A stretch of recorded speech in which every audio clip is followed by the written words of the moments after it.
Hello and welcome to Varn Blog. Now, this is a solo piece inspired by a couple of questions and an upcoming Nailing It Down, where I actually respond to my criticisms as well as Roger Avelos and Eric Trist's criticisms of the viable systems theory.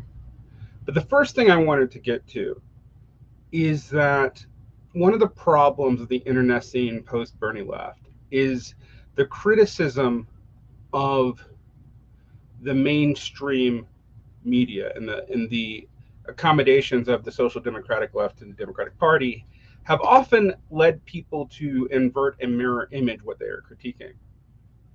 Just like how anti-imperialism can often become alter imperialism, are picking sides in an inter-imperial conflict, which there are no good outcomes. There's also a tendency to invert one kind of opportunism with another. And it is not obvious that this has anything to do with the Bonapartist tendency and the problem of engineers. But I think as we go through, you'll see how it does. One of the issues with Bonapartism is that it tends to emerge when there is a political crisis of capital. Usually because, for whatever reason, either maturity or uh, long recessions or overcomplexity of political factions in a revolution, etc., the tendency to try to simplify a complex system by picking a singular figurehead who can act, because the individual can act more quickly than the collective, often, as I pointed out before, and as I've gotten from Joseph Tainer, emerges from the critique of the bureaucracy itself. So the function of executive power is often a check on the aristocratic power. But by over investing in the executive power, there tends to be a fracturing of general society and a hollowing out of skill and expertise. This is kind of the flip side of what we call the iron law of oligarchy.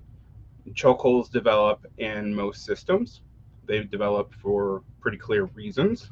Um, Skill sharing, lack of interest of all parties involved, etc. What one sees here, the tendency towards Bonapartism in the current moment, is that it is a tendency out of the executive to actually rein in the executive. In doing so, expanding that logic to the entirety of the social economy. So, what do I mean by social economy here? Well, there's an idea that the presidency has a lot of effect on the economy, and in some marginal ways, as in like uh, targeting government investment, government contracts, etc., minimum government wages, this, that, and the other. That is actually true. But there are ways in which the singular executive can't do that by themselves. They can't set all the context. And powerful executives and Bonapartists in the past have been the result of mass movements responding to elites, usually overly complex skill hoarding things that we see in a system, that emerge in particular into Bonapartism and the totality of capitalism. Now, I'm going to make a distinction here between totality and system. Systems are modular. You can talk about systems all over the place, right? Totalities are specific.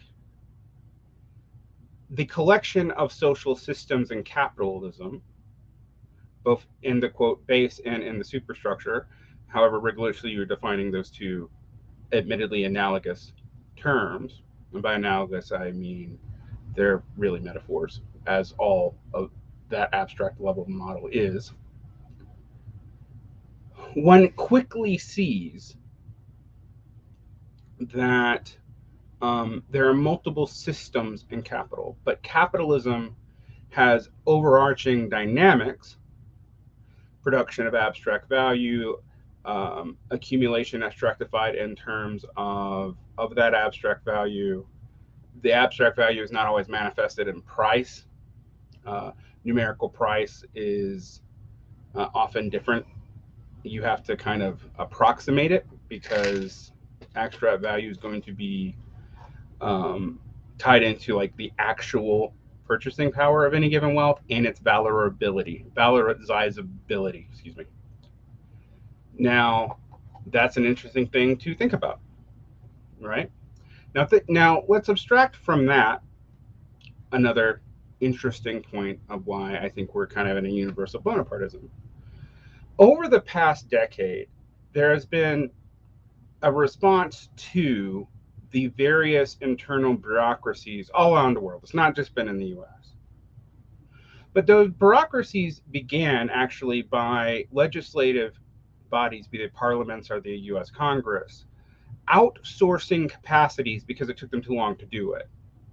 This starts really prominently with the development of the modern nation state in a period of what we might call state development of capital, which is always there. I mean, this is one Kalecki correction of Marx is true. The state has always been involved in the creation of capital. What is unique to capitalism is that this is hidden as opposed to state-like actors in prior societies, be they the Islamicade or the Asian empires, antique empires, quote, feudal systems, etc., where you have state-like actors who basically have the capacity of land holding through force, who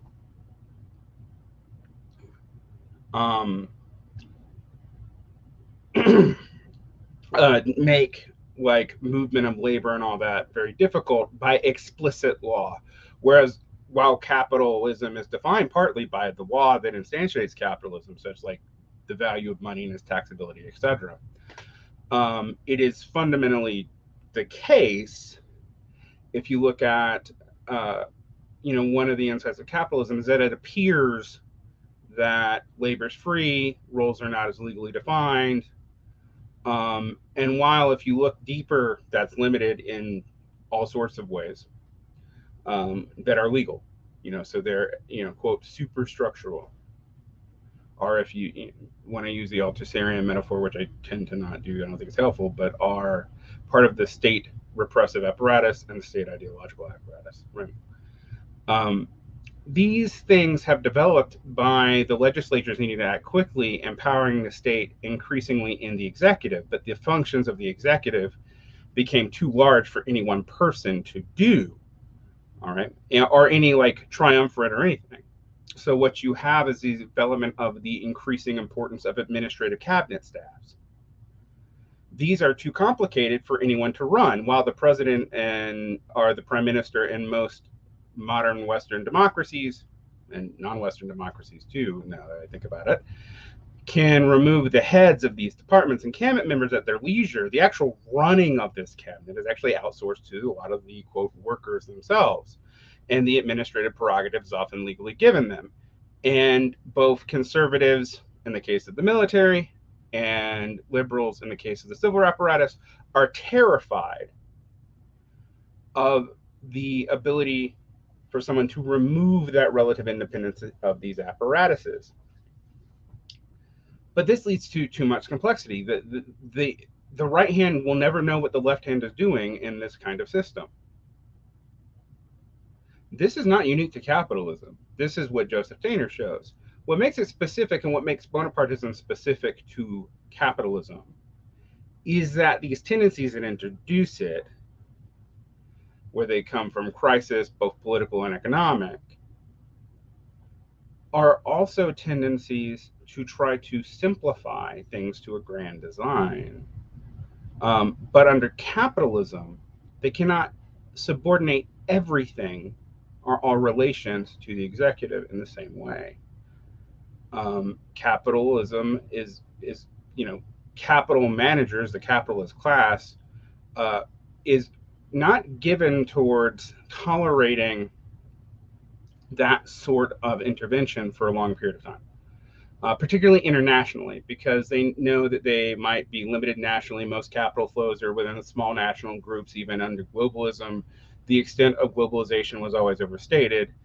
Also, prior societies were more global than we let on. International trade goes, all the way back to before there are nations. But one thing we have to deal with in a very serious and real sense is that what you might call the generic tendency of overcomplicated societies towards Caesarism or autocracy or whatever, it has to maintain a certain valence under capital for the capital markets to function. This is why we talk about Bonapartism. This is why I've also talked about the tendency towards methodological nationalism, etc. This has been near universal. Even people who don't think they're doing Bonaparte style development, such as like supporting Bernie Sanders, have really rest their hopes on a run for the executive to both wrest power away from both the legislative and the executive itself, and these cabinets, which, you know, conservatives call the deep state. That's not originally a conspiracy term. All that means is there's a functional apparatus that really monitors and administers the state, of which you kind of have to have, and if you don't upend it or subordinate it, it can undo you. Go ask the Muslim Brotherhood in Egypt how that goes for you. That's a real thing. What I find so interesting about the American discourse about this, one, you know, the idea that Trumpism is both early in America, it's actually late. These kinds of figures started emerging, you know, up at the beginning of the Obama campaign in other countries, and to that it's unique, it's not. It does have a uniquely American valence, but then Berlusconi has a uniquely Italian valence, etc. Mike Davis's late lament for the development of the world into the system is actually sort of useful here. The problem is that to actually break the capacity of the administrative state, usually you have to either subordinate it through a new mission of which it consents, empower other groups to do its functions, but you have to figure out how its functions work to do that, and then empower and democratize that, or put a counter lien in, or whatever. There's all kinds of ways you can do it. I'm not getting into, you know, what I would specifically want. I'm just talking about general ways to break this up. And what you see is there's no real way to do that without either getting a large portion of this apparatus on board for the reform. It may realize that it can't survive, that the bureaucracy is too sporadic, that it can't even achieve its goals, that it doesn't produce the kinds of managers and elites that could run things that it could in the past. And you often do see this. Like sometimes the attacks on capitalist rulers are like the emperor's attack on aristocrats is actually fomented by some aristocrats themselves as much as the emperor, are some party bureaucrats and the leader of the party as much as the other party bureaucrats, are just the bottom up. In the case of something like the Chinese Communist Party in the 1960s, you had elements of this at all levels of society. So it's an interesting thing to study. That's why I think the Great Proletarian Revolution is really important to understand. Nonetheless, what we see here is this tendency for a executive figure to stand up against an oligarchical figure is usually the result of some kind of crisis and an over-complexity, either from klooks or spandrels, to develop from that crisis. Now, the problem is the tendency to want one man, one person, or one party to do that tends to break the ability of general society to do a lot of functions. If you try to control the central apparatus by terror and terror alone, what you're likely to have is the society exhaust itself, because that level of violence is very destructive and no one really wants to deal with it forever. Some other counterforce will emerge and assert itself from within the apparatus of the party state, whatever. You can even look at this in terms of like business. And the terror there would not be, lopping people's heads off, but it would be like massive layoffs. And a stabilization will occur, but then it's often hard to control this administration that has come up to exist, in any sensible, meaningful, or democratic or authoritarian manner, because the only thing that kept them in control before was fear. Now that the fear is gone, there's nothing else to control them, including positive incentives. And often, a lot of the knowledge gained that these systems that could be systematized as opposed to bureaucratized has been lost entirely through violence. That's the problem with Bonapartism. One of the ironies of Bonapartism, of the Bonapartist tendency now, and it's a focus on like the executive or the legislative before building up, say, counter-systemic movements that have institutions that could hold such an executive or legislative accountable, is that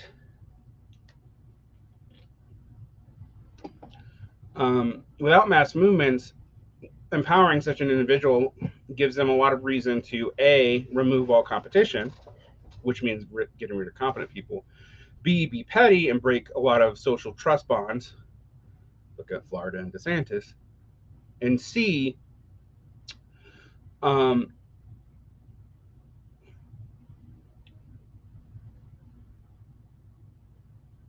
create massive skills loss and a dependency on themselves and their own skills, so that when they are gone, there's no one really left to fill in the shoes that has anything like the administrative capacity. This is a common problem. This is a problem that is greater than the problem than any particular tendency in capitalism. Now, what does this have to do with the problem of engineers? Well, in design, the engineer is a Bonapartist. They want to lay out a design. They have the expertise to lay it down, and you're supposed to do what they say. And if the engineer is actually responsive and engaging, like a responsible executive, and it's just a role, and they take feedback from other parts of the manufacturing and or social process, then you have a smarter thing that can emerge from trial and error, feedback, etc. Most workers know and teams how to do what they do when they get together. That's why, with some kind of specialization and a general lack of bias, if it's, quote, any skin in the game, a group is usually going to be smarter than an individual. But an individual is often needed to lay down plans or whatever, and that's fine. There's nothing wrong with that. There's differences in abilities. We all know that. So if you have these people work together and you have these checks to kind of make sure that the feedback is incorporated, things are systematized, etc., the engineer is great. But if you don't, they're building crystal palaces with all kinds of fracture points that aren't getting feedback, and they're likely to fall.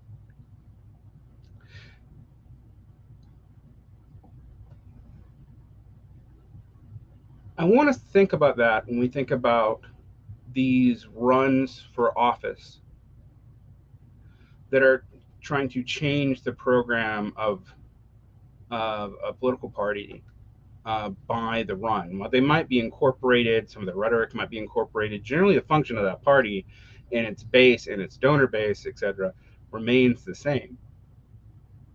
This is like the engineer, this is the Bonapartist, this is the one simple fix approach to altering a political culture. The problem is, if it works, it often will lead to collapse afterwards, and it is unlikely to work, particularly if you don't come from within a cadre or elite group within the party which could have access, or outside of the party which is powerful enough to actually oppose it meaningfully. None of those things exist most of the time. And when this happens, this usually actually symbols that a political tendency is about to break, not that it is on the ascension. For the first year after Bernie Sanders' campaign, the DSA looked like it was going to grow massively and continue its growth. A year later, it stalled. Now we barely hear about it. Now, there's a danger in overgeneralizing these principles, and I'm going to be doing a nailing it down video about my problems with the Viper systems model because it's too general and based on some behavioralist assumptions I don't think are totally true. It's also an analogous way of thinking. And you can see analogous ways of thinking in this, we're talking about tendencies and trends, but we're not talking about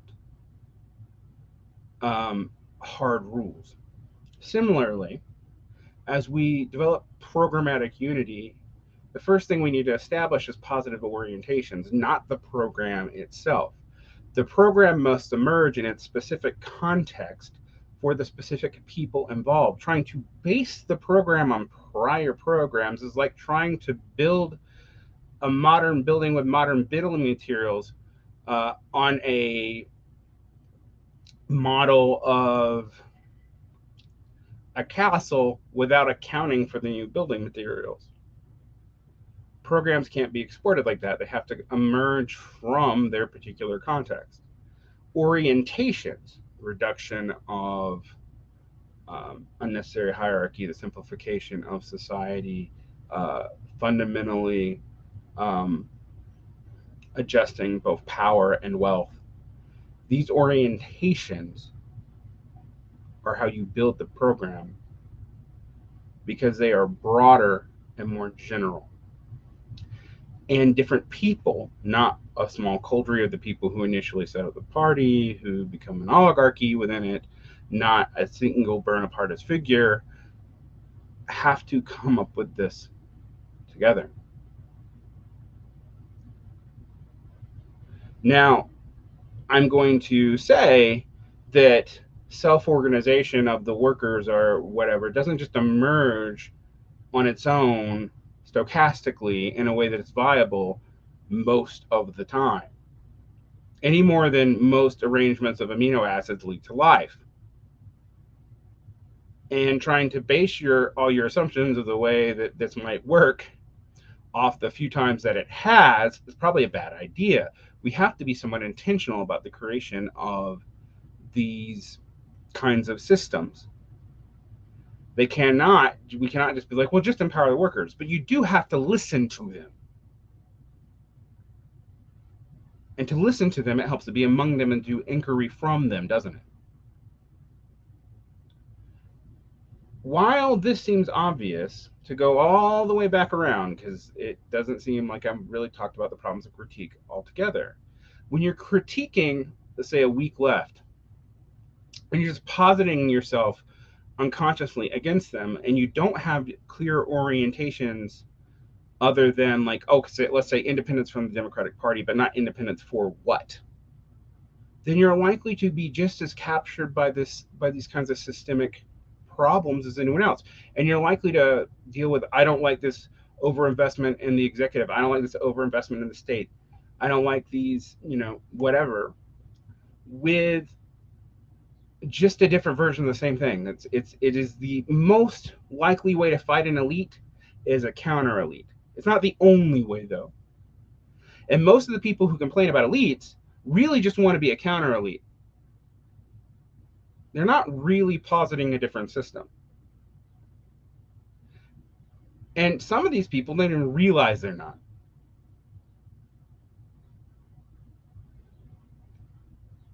Just like an engineer who engineers everything to avoid one kind of problem may be creating all kinds of new problems and catch points and choke points just because they are just designing away from a specific thing without taking other inputs and orientations and functions into account.